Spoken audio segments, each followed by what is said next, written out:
ಇದು breaking news ಲಭ್ಯವಾಗಿದೆ ನೋಡೋಣ. ಮಾಜಿ ಪ್ರಧಾನಿ ಹಾಗೂ ಹಾಲಿ ಪ್ರಧಾನಿಯ ಅಭಿಮಾನಿಗಳು ಈಗ ವಾಗ್ಯುದ್ಧಕ್ಕೆ ನಿಂತಿದ್ದಾರೆ. ವಾಗ್ವಾದಗಳು ಜೋರಾಗಿ ನಡೀತಾ ಇದೆ. ದೊಡ್ಡಗೌಡ್ರ ಕಾಲದಲ್ಲಿ ದೇಶದಲ್ಲಿ ಏನಾಗಿತ್ತು ಅಂತ ಪ್ರಧಾನಿ ಮೋದಿ ಅಭಿಮಾನಿಗಳು ಪ್ರಶ್ನೆ ಮಾಡ್ತಾ ಇದ್ದಾರೆ. ಪ್ರಧಾನಿ ಆಗಿದ್ದಾಗ ಗೌಡ್ರು ಮಾಡಿದ್ದಾದ್ರೂ ಏನು ಅನ್ನುವಂತಹ ಪ್ರಶ್ನೆಗಳನ್ನ ಹಾಕ್ತಾ ಇದ್ದಾರೆ. ಪ್ರಧಾನಿ ಮೋದಿ ಕಾಲದಲ್ಲಿ ದೇಶದಲ್ಲಿ ಏನಾಗಿದೆ, ಏನೇನಾಗ್ತಿದೆ ಅನ್ನುವಂತಹ ಪ್ರಶ್ನೆಗಳನ್ನ ಕೂಡ ಇಲ್ಲಿ ಹಾಕ್ತಾ ಇರ್ತಕ್ಕಂಥದ್ದು. ಗೌಡರ ಅಭಿಮಾನಿಗಳು ಹಾಗೆ ಮೋದಿ ಅಭಿಮಾನಿಗಳ ನಡುವೆ ಜೋರಾಗಿ ವಾಗ್ವಾದ ನಡೀತಾ ಇದೆ. ಹಾಗಾದ್ರೆ ಗೌಡರ ಕೋಟೆಯಲ್ಲಿ ಗೆಲ್ಲೋದು ಯಾರು ಅನ್ನುವಂತಹ ಸದ್ಯದ ಪ್ರಶ್ನೆ ಕುತೂಹಲ ಮನೆ ಮಾಡಿದೆ.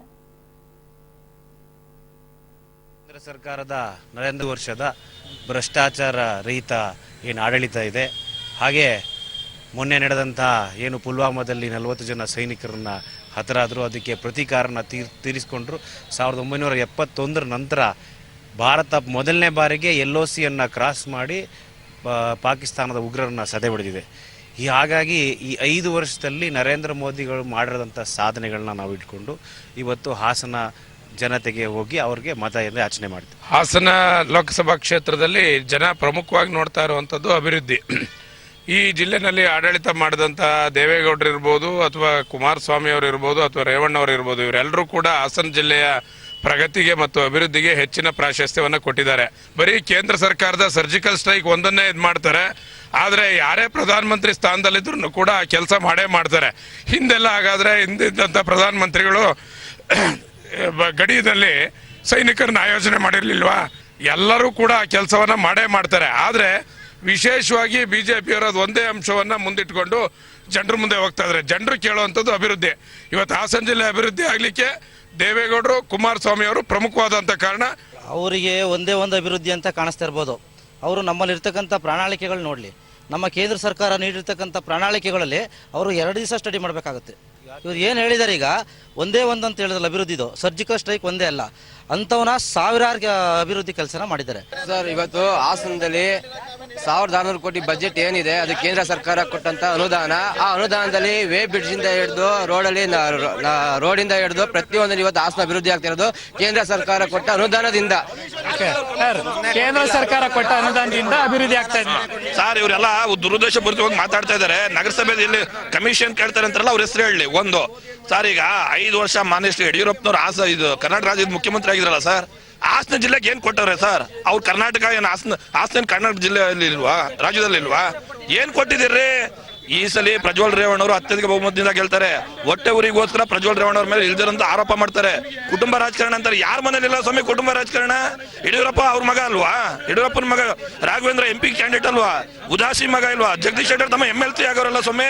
ಸರ್, ಖಂಡಿತವಾಗಿ ಹೇಳ್ತೀನಿ, ಕಳೆದ 5 ವರ್ಷದಿಂದ ನರೇಂದ್ರ ಮೋದಿ ಅವರು ಮಾಡಿರೋಂಥ ಸಾಧನೆಗಳನ್ನ 80% ಯುವಕರು ಏನಿದೆ ನಮ್ಮ ದೇಶದಲ್ಲಿ ಪ್ರತಿಯೊಬ್ಬರು ಸಹ ನರೇಂದ್ರ ಮೋದಿ ಅವರಿಗೆ ವೋಟ್ ಹಾಕ್ತಾರೆ. ಕಾರಣ ಇನ್ನಷ್ಟು ಲೈವ್ ಅಪ್ಡೇಟ್ಸ್ ಅನ್ನು ಕಲೆ ಹಾಕೋಣ. ನೇರ ಸಂಪರ್ಕದಲ್ಲಿ ಸಮೀರ್ ಇದ್ದಾರೆ. ಸಮೀರ್, ಲೋಕ ಅಖಾಡಕ್ಕೆ ಹಾಸನ ಹೇಗೆ ಸಿದ್ಧತೆ ಆಗ್ತಾ ಇದೆ, ಹಾಗೆ ಅಲ್ಲಿನ ಜನತೆ ಏನ್ ಹೇಳ್ತಿದ್ದಾರೆ? ಶಕುಂತಲಾ, ಹಾಸನ ಲೋಕಸಭಾ ಕ್ಷೇತ್ರ ದಿನೇ ದಿನೇ ಬಿಸಿ ರಂಗು ಪಡ್ಕೊಳ್ತಾ ಇದೆ ಅಂತಲೇ ಹೇಳ್ಬೋದು. ಕಾರ್ಯಕರ್ತರಲ್ಲಿ ಹುಮ್ಮಸ್ಸು ಇಮ್ಮಡಿಯಾಗಿದೆ ಅಂತಲೇ ಹೇಳ್ಬೋದು. ಒಂದೆಡೆ JDSನಿಂದ ಪ್ರಜ್ವಲ್ ರೇವಣ್ಣ ಅಭ್ಯರ್ಥಿಯಾಗಿದ್ದರೆ, ಮತ್ತೊಂದೆಡೆ ಮಾಜಿ ಸಚಿವ ಎ ಮಂಜೂರು BJPಯ ಅಭ್ಯರ್ಥಿಯಾಗಿದ್ದಾರೆ. ಈಗ ನಮ್ಮ ಒಂದು ಬದಿಯಲ್ಲಿ BJP ಕಾರ್ಯಕರ್ತರು, ಇನ್ನೊಂದು ಬದಿಯಲ್ಲಿ JDS ಕಾರ್ಯಕರ್ತರಿದ್ದಾರೆ. ಮೊದಲ ಬಾರಿಗೆ ನಾನು JDSನವರನ್ನ ಕೇಳ್ತೀನಿ, ಯಾತಕ್ಕಾಗಿ JDSಗೆ ಮತ ಹಾಕಬೇಕು ಅಂತ ಹೇಳ್ತೀರಾ ಸರ್? ಸರ್, ಈಗಾಗಲೇ ನೀವು ನೋಡಿದಂಗೆ ಕರ್ನಾಟಕ ಸರ್ಕಾರ, ಕುಮಾರಣ್ಣ ಮೈತ್ರಿ ಸರ್ಕಾರ ಇದೆ. ಅದರ ಜೊತೆಗೆ ನಮ್ಮ ಹಾಸನ ನಗರಕ್ಕೆ, ಹಾಸನ ಜಿಲ್ಲೆಗೆ ಸಾಕಷ್ಟು ಅಭಿವೃದ್ಧಿ ಹಣಗಳನ್ನು ತಂದಿದ್ದಾರೆ. ಈಗ ನೋಡಿದಂಗೆ ನೀವು ಹೊಸ ಬಸ್ ಸ್ಟ್ಯಾಂಡ್ ಇರ್ಬೋದು, ಕೋರ್ಟ್ ಇರ್ಬೋದು, ಈ ಥರ ಹಲವಾರು ಅಭಿವೃದ್ಧಿ ಕಾಮಗಾರಿಗಳು ಮಾಡಿ ಅಭಿವೃದ್ಧಿ ನೋಡಿ ನಿಮಗೆ ಮತ ಹಾಕಬೇಕು ಅಂತ ಹೇಳ್ತೀರಾ.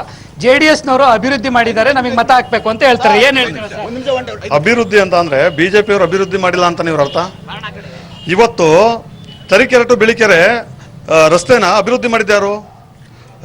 ರಾಜ್ಯ ಹೆದ್ದಾರಿ ಇತ್ತು, ಅದನ್ನ ಇವತ್ತು ರಾಷ್ಟ್ರೀಯ ಹೆದ್ದಾರಿ ಮಾಡಿ ಸಾವಿರಾರು ಕೋಟಿ ರೂಪಾಯಿ ಕೊಟ್ಟು ಇವತ್ತು ಅಭಿವೃದ್ಧಿ ಮಾಡ್ತಾವ್ರೆ. ಆ ವರ್ಕು ಇವತ್ತು ಸಂತೆಪೇಟೆಲ್ ನಡೀತಿದೆ. ಇವರು ಎಲ್ಲ ಹೇಳ್ಕೊತಾರೆ ರೇವಣ್ಣ ಅವ್ರು ಮಾಡಿದ್ದು ಅಂತ. ರೇವಣ್ಣದಲ್ಲ, ರೇವಣ್ಣ ಬರೋಕ್ಕಿಂತ ಮುಂಚೆನೇ ಅದು ಟೆಂಡರ್ ಆಗಿತ್ತು. ಅದಾದ್ಮೇಲೆ ಹೇಳ್ತೀನಿ ಕೇಳಿ, ಹಾಸನದ್ದು ರೈಲ್ವೆ ಮೇಲ್ಸೇತುವೆನ ತಂದೋಗಿ ಇವರು ಅಂಗಡಿಗೆ ಹಾಕಿದ್ರು. ಮತ್ತೆ ನಾವೆಲ್ಲ ಕಾರ್ಯಕರ್ತರು ಪ್ರತಾಪ್ ಸಿಂಹ ಅವ್ರ ಹತ್ರ ಹೇಳ್ಕೊಂಡಿದ್ದಕ್ಕೆ ಇವತ್ತು ಮತ್ತೆ ರೈಲ್ವೆ ಮೇಲ್ಸೇತುವೆ ಕೆಲಸ ಆಗ್ತಾ ಇದೆ. ನೀವು ಅಭಿವೃದ್ಧಿ ಬಿಜೆಪಿ ಅವರು ಸಹ ಮಾಡಿದ್ದಾರೆ ಅಂತ ಹೇಳ್ತೀರಾ?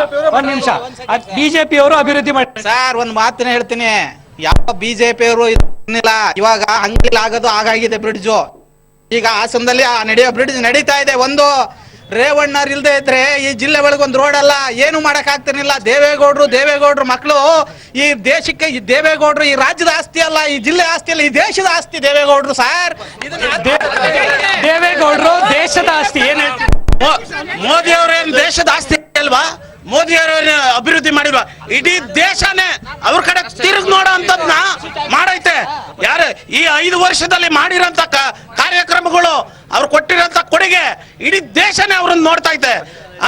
ಪ್ರಪಂಚನೇ ಅವ್ರ ಕಡೆ ತಿರುಗಿ ನೋಡ್ತಾ ಐತೆ. ಇವ್ರು ಎಲ್ಲಾರು ಮಾಡಿದ್ದು ನೋಡೋರು 60 ವರ್ಷ ಇತಿಹಾಸದಲ್ಲಿ, ಇವ್ರು ಮಾಡಿದ್ದು ನೋಡಿದೆ. ಮೋದಿ ಮಾಡಿದ ಅಭಿವೃದ್ಧಿನ ದೇಶ ಅಲ್ಲ ಪ್ರಪಂಚನೇ ನೋಡ್ತಾ ಇದೆ ಅಂತ ಹೇಳ್ತಾರೆ. ಅಭಿವೃದ್ಧಿ ಬಗ್ಗೆ ಮಾತಾಡ್ತಾರೆ, ಮತ್ತೆ ಸರ್ಜಿಕಲ್ ಸ್ಟ್ರೈಕ್ ಬಗ್ಗೆ ಮಾತಾಡ್ತಾರೆ, ಮತ್ತೊಂದು ಎಲ್ಲ ಮಾತಾಡ್ತಾರೆ.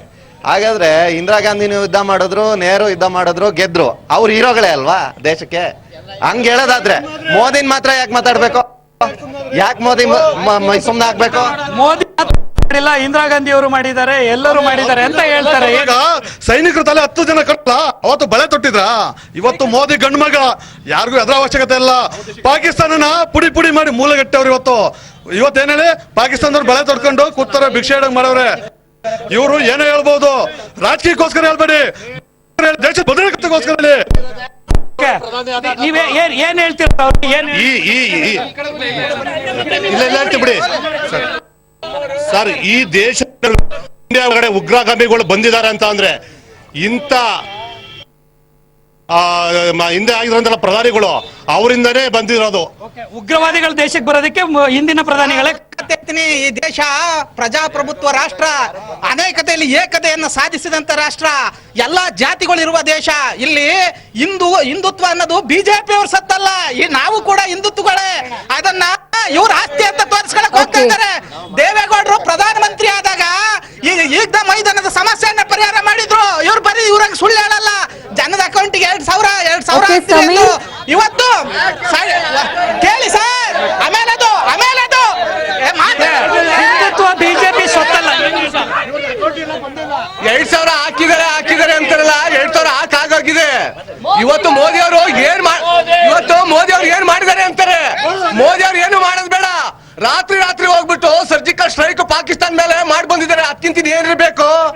ಸಾಕ್ಷಿ ಬೇರೆ ಕೇಳ್ತಾರೆ, ಎಷ್ಟು ಜನ ಸತ್ರು ಅನ್ನೋದು. ಮೋದಿ ಅಭಿವೃದ್ಧಿಗೆ ಸಾಕ್ಷಿ ಯಾಕಲ್ಲ, ದೇವೇಗೌಡರು ಅವ್ರು ಪ್ರಧಾನಿ ಆಗಿದ್ದಾಗ ಅವರು ದೇಶಕ್ಕಾಗಿ ಎಲ್ಲ ರೈತರು ಸಾಲ ಮನ್ನಾ ಮಾಡ್ಯಾರೆ, ರಸಗೊಬ್ಬರ ಸಬ್ಸಿಡಿ ಕೊಟ್ಟಾರೆ, ಎಲ್ಲಾ ರೀತಿಲೂ ಮಾಡಿದ್ದಾರೆ. ಈಗ ದೇವೇಗೌಡರು ಇವತ್ತು ಪ್ರಧಾನಿ ಆಗಿದ್ರು ಅದೇ ಕೆಲಸ ಮಾಡ್ತಿದ್ದು.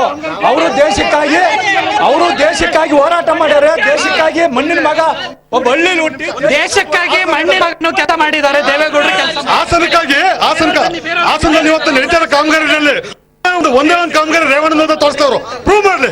ಚಾಲೆಂಜ್ ಇದು, ನಾನು ಓಪನ್ ಚಾಲೆಂಜ್ ಮಾಡ್ತೀನಿ. ಸಾಲ್ಗಾಮಿ ರಸ್ತೆ ಇರ್ಬೋದು, ಸಂತಪಡೆ ರಸ್ತೆ ಇರ್ಬೋದು, 80 ಫೀಟ್ ರೋಡ್ ಇರ್ಬೋದು.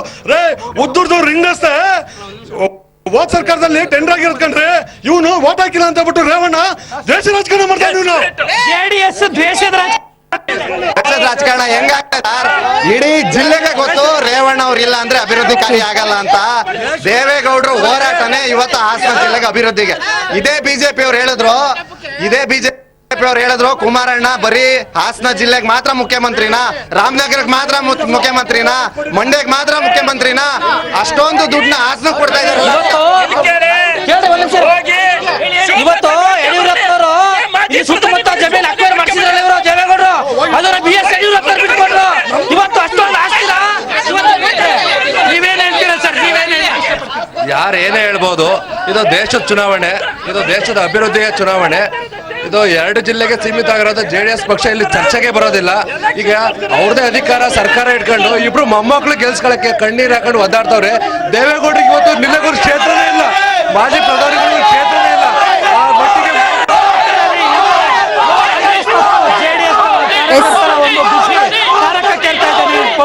ಮುಂದಿನ ಲೋಕಸಭಾ ಚುನಾವಣೆ ಸಂಪೂರ್ಣವಾಗಿ ರಂಗು ಪಡ್ಕೊಳ್ಳೋ ಎಲ್ಲ ಲಕ್ಷಣಗಳಲ್ಲಿ ಕಾಣಿಸ್ತಾ ಇದ್ದೇವೆ.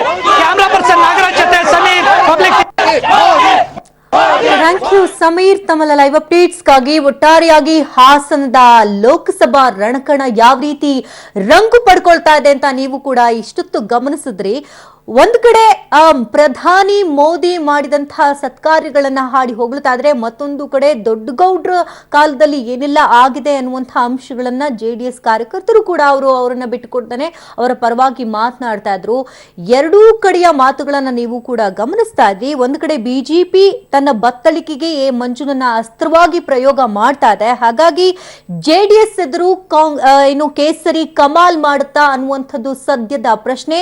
ಗೌಡ್ರ ಕಾಲದಲ್ಲಿ ಏನೇನಾಗಿತ್ತು ಅನ್ನುವಂತಹ ಅಂಶಗಳನ್ನ ಅಲ್ಲಿನ JDS ಕಾರ್ಯಕರ್ತರು ಹೇಳ್ತಾ ಇದ್ರೆ, ಬಿಜೆಪಿ ಕಾರ್ಯಕರ್ತರು ನಮ್ಮ ಪ್ರಧಾನಿ ಮೋದಿ ಏನ್ ಕಡಿಮೆ ಇಲ್ಲ, 5 ವರ್ಷದ ಆಡಳಿತದಲ್ಲಿ ಇಡೀ ಪ್ರಪಂಚವೇ ಅವರನ್ನ ತಿರುಗಿ ನೋಡುವಂತೆ ಮಾಡಿದೆ ಅನ್ನುವಂತಹ ಮಾತುಗಳನ್ನ ಕೂಡ ಹಾಡ್ತಿದ್ರು. ಹಾಗಾಗಿ ನೋಡ್ಬೇಕಾಗುತ್ತೆ ಮುಂದಿನ ದಿನಮಾನಗಳಲ್ಲಿ ಯಾವ ರೀತಿ ತಿರುವುಗಳನ್ನ ಪಡ್ಕೊಳ್ಳುತ್ತೆ.